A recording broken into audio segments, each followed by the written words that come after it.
Keanu Reeves stood in the first-class line, dressed simply, a stark contrast to the luxury around him. A man watched him with disdain, unable to hide his arrogance.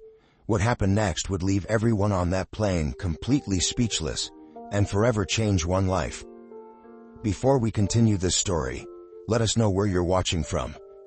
If you enjoy stories like this, subscribe to the channel, because tomorrow we have another special story for you. The Los Angeles airport was as busy as always, people coming and going, conversations blending together, and luggage rolling in all directions. In the middle of it all, a man stood calmly in the first-class line. That man was Keanu Reeves. He was dressed simply, a plaid shirt, worn-out jeans, and scuffed boots. He carried a backpack that looked like it had traveled the world with him. There was nothing flashy about him, and perhaps because of that, he went unnoticed. Yet, anyone who took a closer look could sense something different about him. It wasn't just the way he dressed, but the calmness he exuded. He seemed like someone who didn't let the chaos around him affect his peace. While everyone else appeared rushed and anxious, Keanu stood there, tranquil. He observed everything around him as if soaking in the moment. He didn't mind the glances or the stark contrast between himself and the other passengers. Right behind him in the line was Victor Harding. Victor was the complete opposite of Keanu. He wore an expensive suit, polished shoes, and a cologne that demanded attention. Every movement he made seemed rehearsed, as though he wanted the world to know he was someone important. His eyes quickly scanned the line, and when they landed on Keanu, he couldn't hold back his comment. "First class, huh?" Victor said with an ironic smile. "You never know who might show up here these days." Keanu turned his head and looked at him, keeping his expression calm. "Yeah, the world is full of surprises." Victor frowned for a moment. He seemed to expect a bigger reaction, something that would confirm what he thought about the man in front of him. But Keanu stayed quiet, as if the comment didn't matter. Victor decided to push further. "Look, nothing personal, but you don't seem like the type who flies like this," he said, chuckling softly. "It's rare to see someone so casual in first class." The moment to board had arrived. The first-class line began moving forward, and Keanu and Victor, without exchanging any more words, followed with their tickets in hand. Victor, as usual, walked with firm, confident strides, while Keanu seemed oblivious to the commotion around him, walking at the same calm pace as before. When they finally entered the plane, the unexpected happened. Upon reaching his seat, Victor checked his ticket once more, and as he looked up, saw Keanu settling into the seat right next to his. "You've got to be kidding me," Victor muttered, shaking his head in disbelief. He sat down beside Keanu and let out a low chuckle, as if the situation was a joke. Of all the places possible, it had to be here. Keanu simply looked at him, with that same calm demeanor, and gave a slight smile. "Looks like we're traveling together then," he replied politely. Victor crossed his arms, trying to hide his discomfort. It wasn't just the fact that he was sitting next to Keanu, but the thought that the man he had judged minutes ago was now sharing the same exclusive space as him. He couldn't quite explain why, but Keanu's presence unsettled him in a way he couldn't ignore. As the economy-class passengers finished boarding, Victor decided to strike up a conversation, but not in a friendly way. "So, what do you do for a living?" he asked, with the casual tone of someone who already thought they knew the answer, but wanted confirmation. Keanu, who was adjusting his backpack under the seat in front of him, looked up and answered simply, "I work in film." Victor raised his eyebrows as if surprised. "Oh, I see, commercials, small-time stuff." Keanu gave a slight smile and shook his head. "Something like that." Victor laughed. "I've always found it interesting how people try to find their place, you know. But sometimes certain spaces just aren't meant for everyone, like first class, for instance." Keanu looked at him for a moment, assessing the situation, but maintained his calm demeanor. "I think we all have our place," Keanu replied. "And sometimes it's exactly where we are." Victor let out a short laugh. "That's nice, kind of philosophical even. But real life isn't that simple." Keanu didn't respond immediately. He just turned back to the window as if the conversation was over. But Victor wasn't done yet. "You know what?" Victor said, leaning slightly toward him. You might be sitting here, but there are things money can't buy. Some places will never really belong to certain people. This time, Keanu didn't respond with words. He simply looked at him for a moment, with an expression that combined patience and a certain firmness. It was the kind of look that said more than any words ever could. Victor, realizing his provocation hadn't had the desired effect, leaned back into his seat with a satisfied smile. He thought he had the upper hand in the situation, but the truth was that things were only just beginning. Victor was convinced he was in control, but Keanu's calmness hid something he couldn't foresee. With every passing minute, what seemed like a simple conversation was turning into something much bigger. With the plane already in the air, the in-flight service began. The flight attendant moved through first class offering drinks, and Victor made sure to be noticed. "A glass of champagne, please," he said with a confident smile, something that matches the exclusivity of this seat. The flight attendant, accustomed to demanding passengers, nodded with a professional smile. When it was Keanu's turn, he made a simple request. "Just water, please." Victor didn't miss the opportunity to comment. He looked at Keanu with that same air of superiority and let out a chuckle. "Water?" he asked, almost laughing. "Don't tell me you're going to waste the experience of flying first class with water." Keanu took the bottle the flight attendant handed him and replied calmly, "I'm fine with this. Sometimes simplicity is enough."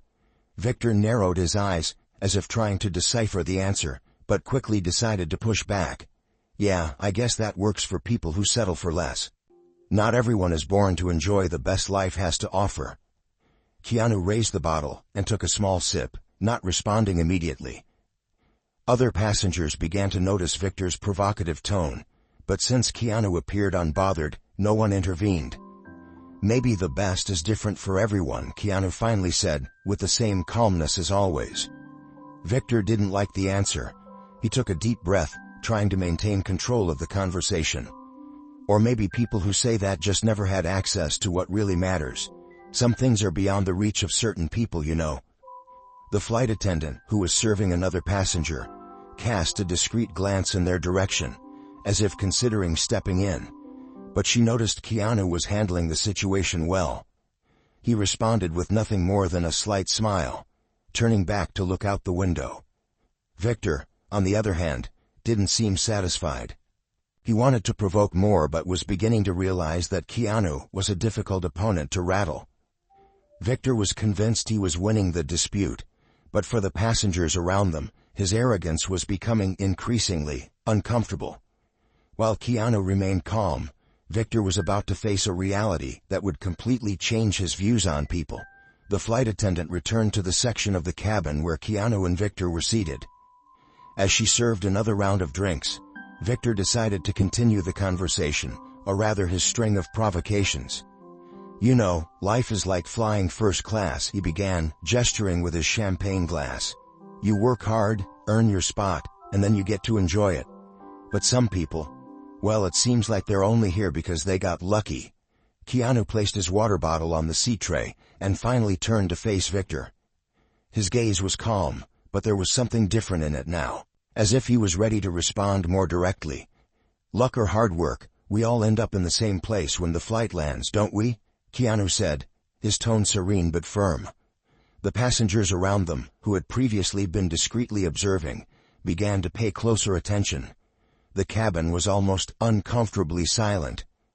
A few exchanged glances, noticing the subtle clash between the two.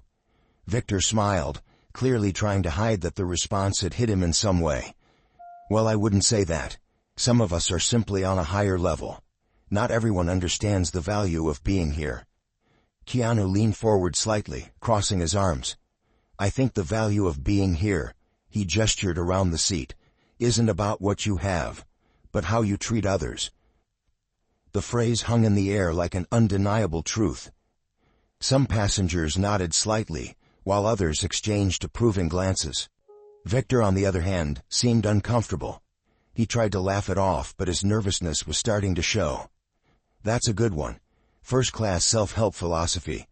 Maybe you should consider giving motivational talks," he said, trying to keep his tone sarcastic. Keanu simply gave a short smile and turned back to face forward, ending the conversation without saying anything more. His calmness seemed to speak louder than any words. The passengers around them began to react subtly.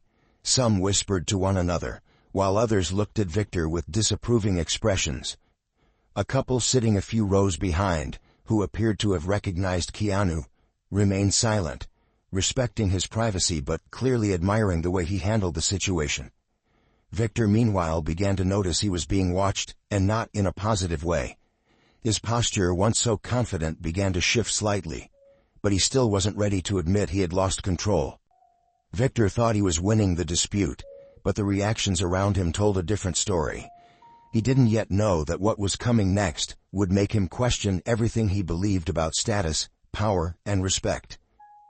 As the flight attendant passed by, collecting empty glasses, Victor seemed determined to win the debate he had started. "You know what's funny?" Victor continued. "People who have nothing to show for themselves always talk about things like humility and simplicity. Ever notice that?" Keanu leaned forward slightly, looking Victor in the eye. "I've noticed that sometimes the people who talk the most about what they have are the ones who feel the emptiest inside." The words hung in the air for a few seconds, and Victor seemed momentarily stunned, struggling to find a response. He opened his mouth but couldn't immediately form the right words. Passengers around them exchanged glances, some visibly impressed by the way Keanu handled the provocations. "Look, I don't mean to be rude," Victor said, finally recovering, "but the world is competitive. If you don't show what you have, people will ignore you. That's just how things work." Keanu leaned back in his seat and replied calmly, "Maybe, but I think true success doesn't need to be shouted about. It speaks for itself." Keanu's words seemed to carry weight throughout the cabin. A few passengers nodded discreetly, while others shot disapproving looks at Victor, who clearly wasn't used to being challenged this way. By this point, the atmosphere in first class had shifted. Many passengers were now fully tuned into the exchange between Keanu and Victor. An older man sitting nearby turned to observe more closely, shaking his head as if to express disapproval of Victor's behavior.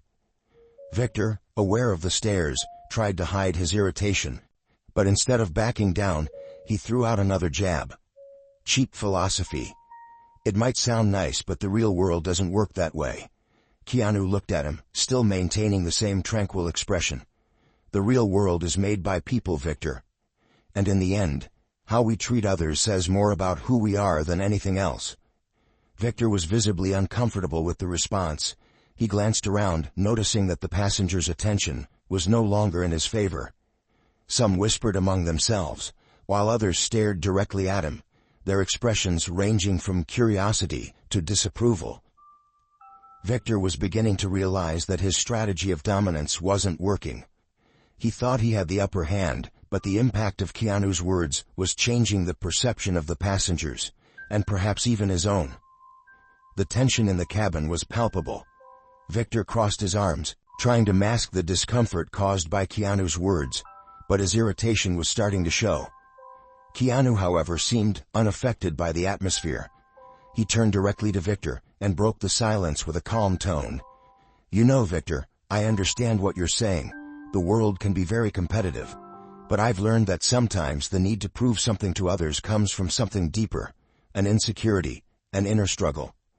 Victor furrowed his brow, unsure whether this was a provocation or a genuine attempt at conversation. "Inner struggle?" he said, laughing. "I don't know where you got that idea, but you couldn't be more wrong." Keanu gave a slight smile and shook his head. "Maybe. But I've met many people who thought success was all about what others could see.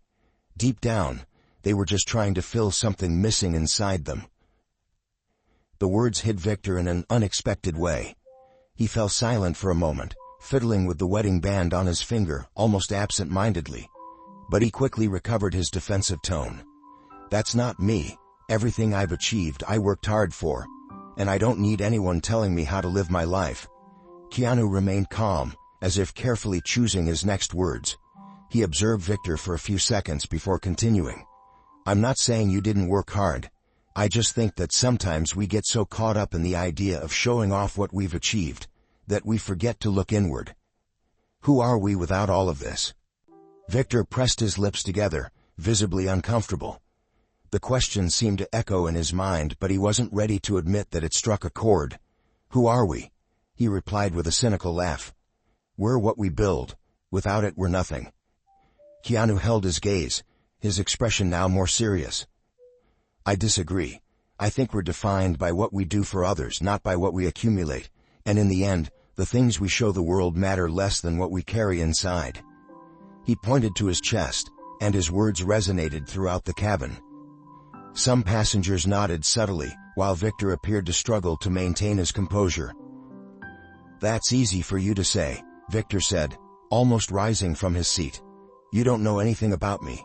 You don't know what I've been through to get here." Keanu responded firmly, but without raising his voice. "You're right, I don't know your story. But I don't think I need to know it to see that sometimes when someone feels the need to shout about what they've achieved, it's because they're trying to hide something. Fear, insecurity, loneliness." The statement hit like a brick. Victor froze, his face flushed with anger, and perhaps shame. He clenched his fists, clearly struggling to contain an outburst. Victor, finally losing his composure, stood up abruptly, knocking his empty champagne glass to the floor. "You think you're better than me?" he shouted, drawing the attention of everyone in the cabin. "Sitting there with your clever little phrases, acting like you know everything about life. But you don't know a thing about what it's like to live in the real world." The passengers fell silent, shocked by Victor's outburst. The flight attendant quickly approached, trying to defuse the situation. Keanu remained seated, looking at Victor calmly. He waited for the man to finish speaking before responding. "I don't think I'm better than you," he said, with a tone that was firm yet gentle. "I just think that sometimes we need to stop and think about what really matters. And Victor, you don't have to prove anything to anyone." The words seemed to strike Victor deeply. He was breathing heavily, but something in Keanu's voice made him sit down again. He averted his gaze, looking more defeated than angry. Victor sat in silence, Keanu's words echoing in his mind. He had never felt so exposed, so vulnerable, in front of so many people. But he still didn't know that the worst, or perhaps the best, was yet to come. The flight continued in a heavier silence after the confrontation. Victor remained in his seat, avoiding looking at Keanu, but it was evident he was deeply unsettled. Keanu, on the other hand, seemed completely relaxed, as if nothing had happened. A short while later, the flight attendant approached Keanu with a polite smile. Her voice caught the attention of the entire cabin. "Mr. Reeves, the captain asked me to inform you that your connection in Tokyo is confirmed. He also sends his best regards." The name Reeves seemed to echo through first class. Some passengers, who until then had been quietly observing, widened their eyes. A murmur began to spread through the cabin, and that's when Victor froze. "Reeves?" he murmured, almost in disbelief. "Keanu Reeves." Keanu nodded politely to the flight attendant and thanked her, not paying much attention to the commotion. He turned to Victor, who now looked at him as if he were seeing a ghost. "Is something wrong, Victor?" Keanu asked with a slight smile. Victor opened his mouth but couldn't form a sentence. He looked around, noticing other passengers observing him with curious and in some cases disapproving glances. He looked completely lost. Victor sank into his seat, clearly uncomfortable. He began mumbling a few words, trying to justify his actions. I had no idea. I mean, you didn't say who you were," he finally said. "I didn't know that. You were you." Keanu kept his tone calm, but there was firmness in his words. "I didn't think it was necessary. I don't usually use my name as a calling card." Victor remained silent for a moment before attempting to defend himself. "Look, I didn't mean to offend you. I just didn't know who I was talking to." Keanu let out a small sigh and leaned forward slightly. "Victor, what you said doesn't change just because you now know my name. The truth doesn't depend on who you're speaking to. It depends on how you choose to treat people." The words left Victor speechless. He looked at Keanu, then at the other passengers, who now seemed even more attentive to what was unfolding. The humiliation on his face was undeniable. The silence in the cabin was broken by Keanu, who decided to conclude the conversation with a final lesson. "You know, Victor, life is hard enough for everyone. The last thing we need is people trying to put others down to make themselves feel bigger." Victor nodded slightly, unable to argue. For the first time he seemed to genuinely reflect on his actions. Keanu leaned back in his seat, effectively ending the conversation. Meanwhile, Victor remained motionless, staring at his hands, as if replaying every word in his mind. Victor wasn't just confronted by Keanu, but by reality itself. He began to realize that in his attempt to humiliate someone else, he had revealed more about himself than he ever intended. The rest of the flight was marked by a heavy silence. Victor, who once seemed like he owned the space, now looked visibly uncomfortable. He could barely meet the eyes of Keanu or the other passengers. The arrogance he carried at the start of the journey had disappeared, replaced by something much closer to shame. As the minutes passed, Victor couldn't stop thinking about Keanu's words. Everything he had said seemed so simple, yet at the same time, it struck deeply. Victor began questioning his own behavior, recalling how many times he had judged people without even trying to know them. "Maybe he's right," he murmured to himself without realizing. He glanced at Keanu, who was calmly reading a book, as if nothing had happened. This only amplified the impact of the situation. Keanu hadn't made any effort to prove himself. He had simply let his actions speak for him. As the plane began to prepare for landing, Victor finally mustered the courage to say something. He turned to Keanu, his eyes still lowered, and said, "I need to apologize. Not for what I said just because you're you, but because I was arrogant. I acted like an idiot." Keanu looked at him, his expression as tranquil as ever. He waited a moment before responding. "I appreciate the apology. But more than that, I hope you learn from this." Victor nodded slowly, realizing that those words were an opportunity for change. Then Keanu continued, "Sometimes what we search for most in the world is what we find least within ourselves. I hope you figure out what really matters." Victor remained silent, but Keanu's words stayed in his mind. He knew that moment had the potential to change something inside him, if he allowed it. After disembarking, Victor stood still in the terminal, watching Keanu walk away. He saw fans discreetly approach him to greet him and take pictures. Keanu greeted each one with patience and a genuine smile, without haste or arrogance. It was evident that his simplicity and kindness came from within. Victor looked down at his own hands and sighed. He knew he needed to change. Keanu's words still echoed in his mind, a reminder that a person's true worth isn't about their status, but about how they choose to treat others. As Keanu disappeared into the airport crowd, Victor felt something new: hope. Maybe that encounter hadn't been a coincidence. Maybe it was a chance to start over. In the end, we all carry choices that shape who we are. Are we living to impress others, or to become better people? Keanu's words leave a clear lesson. True success isn't about what you achieve or show off, but about the positive impact you leave on the world and the lives of those around you. So, the next time you find yourself in a situation of judgment or conflict, remember, respect and humility never go out of style. And perhaps the change you want to see in the world needs to start with you. If you enjoyed this story, we have many more that will warm your heart. Click the screen to explore more stories of hope, compassion, and resilience.